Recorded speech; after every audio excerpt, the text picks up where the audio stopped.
Olá, gente, tudo bem? Fechando aqui 2024, respondendo aí um questionamento que foi enviado há uns 10 dias aí nesse período final de ano aí, eu acabei demorando um pouco para responder. Aproveitar para agradecer, certo? A atenção de todos aí nesse ano. Muita gente mandou mensagem, muitos e-mails, tudo assim, agradeço muito mesmo. Pode mandar, eu fico muito feliz de receber o feedback de vocês.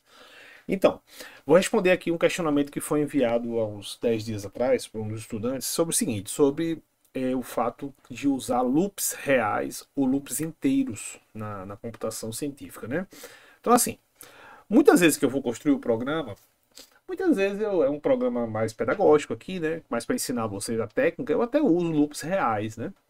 E em programas rápidos, tipo uma derivada numérica, uma integral numérica, que são programas que rodam em frações de minutos, né? Alguns segundos, a diferença é pouca, né?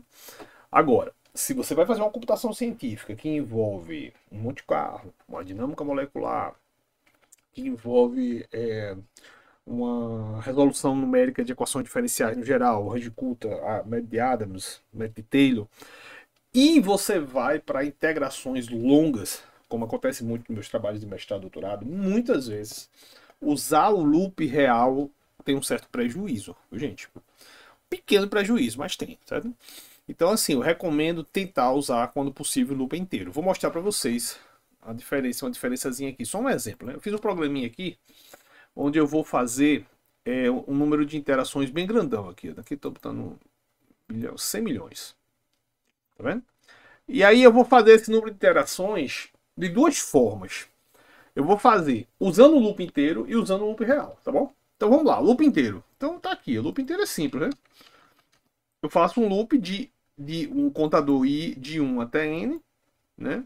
E aí eu aqui dentro do loop eu fiz uma operação simples. Por exemplo, eu zero essa variável sum aqui e somo o número 1 nela aqui. Então eu vou somar 1 nessa variável 100 milhões de vezes. N vezes, tá bom? Então é uma coisa bem simples. Aí eu coloquei esse loop dentro de um comando de calcular o tempo de execução. Eu dou esse start aqui para medir o horário da máquina, o instante da máquina dentro da máquina. Dou esse end aqui para medir o outro horário da máquina após ele sair do loop. Tá vendo? Aqui é o loop. Então, antes de entrar no loop, ele dá o start. Aí grava lá o instante da máquina.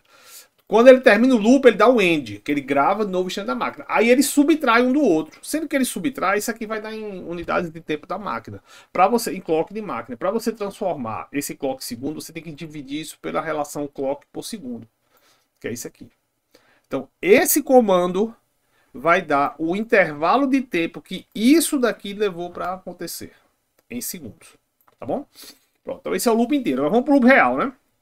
O loop real é parecido, sendo que eu vou ter que fazer 100 milhões de operações, N operações, usando a variável real. Então eu preciso fazer um loop que vai de um dado valor inicial até um valor final e regular esse dx aqui para que esse loop tenha 100 milhões de interações, N interações. Então eu faço assim, eu defino esse x máximo como dado valor aqui, botei 10 mil, e digo o seguinte, o dx é o xm dividido por n.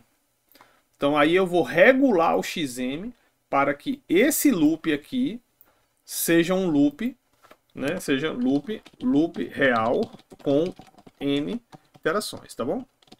Tá bom? N repetições, né? Beleza? Aí dentro eu faço exatamente a mesma conta. Eu zero aqui antes aqui a variável sum e somo aqui igual, beleza? E novamente põe esse loop dentro do mesmo esquema, do start e do end, para calcular de novo o tempo da máquina. Então aqui eu calculo o tempo da máquina no inteiro, aqui eu calculo o tempo da máquina no real e escrevo os dois na tela para a gente comparar, tá bom? Então vamos lá, vamos executar, né? Compilar e vamos executar. Ó, então a diferença deu da ordem de um fator de 2 aí nesse programinha que eu estou fazendo aí, tá? Claro que dentro tem operações simples, né? Mas assim, aí vamos fazer o seguinte, vamos aumentar aqui, vamos botar aqui um zero. Vamos botar mais iterações, né? Aí vamos lá, vai dar... Demora um pouquinho mais, né?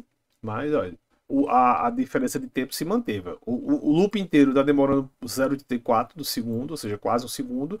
E o loop real está demorando quase 2 segundos, tá vendo? Compreendeu? Então é isso, assim, tipo, a gente tem que ter esse entendimento que de fato, eu vou botar mais uma operação. Vou repetir essa operação aqui dentro e vou repetir essa operação aqui. Só pra gente ter uma noção de como fica. Só por curiosidade. Ou seja, dentro do loop tem duas operações, tá bom? Então vamos comparar o bicho. Gente, errei, foi. Eita. Acho que eu sem querer botei alguma coisa a mais aqui. Esqueci um. Deixa eu ver isso. Ah, eu esqueci. Puxei, dei um. Eu puxei a chave que tava fechando, né? Agora foi. Vamos lá, vamos ver o que aconteceu aí. Vamos dar, ó, mais ou menos a mesma coisa, né? O tempo aumentou o cabelinho de sapa. Aqui era 0,8404, aqui deu 0,8461. O outro também aumentou um pouquinho de nada, né? Mas a razão da ordem de 2 vezes mais rápida nesse programinha se manteve. Tá vendo aí? Então, por isso que, tradicionalmente, se você vai para computação de alto desempenho, onde você vai para integrações, por exemplo, de equações diferenciais para tempo longo, isso já aconteceu comigo, viu? Do doutorado do Messias, quem já leu a tese do doutorado do Messias, ou quem já viu os trabalhos dele, nós fizemos integrações do conjunto de equações diferenciais não lineares, usando método de Adams de 10ª ordem, para escalas de tempo da ordem de 10 à oitava, né? 10 à oitava, meu amigo. Começa do tempo zero, vai até 10 à oitava. Viu? E isso mantendo aquele controle de norma, bem, né? Aquele controle que eu faço da norma da função de onda, lembra que eu faço sempre esse controle? Da integração da norma tem que dar 1, né? Que é o princípio básico lá da mecânica quântica. Mantendo esse controle onde 1 menos a norma deu da ordem de 10 a menos 8. Ou seja, uma boa precisão, né? Então a gente fez isso, né? Então muitas vezes a gente tem que ter um certo cuidado com isso, tentar, quando possível, fazer os loops inteiros. Às vezes não tem como, às vezes não é tão fácil fazer, mas quando puder, é bom sempre fazer o loop inteiro. Tá bom, gente? Mais uma vez, obrigado pela atenção, viu? Tudo de bom pra vocês e em 2025 a gente se vê de novo aí. Um abração. Valeu, galera.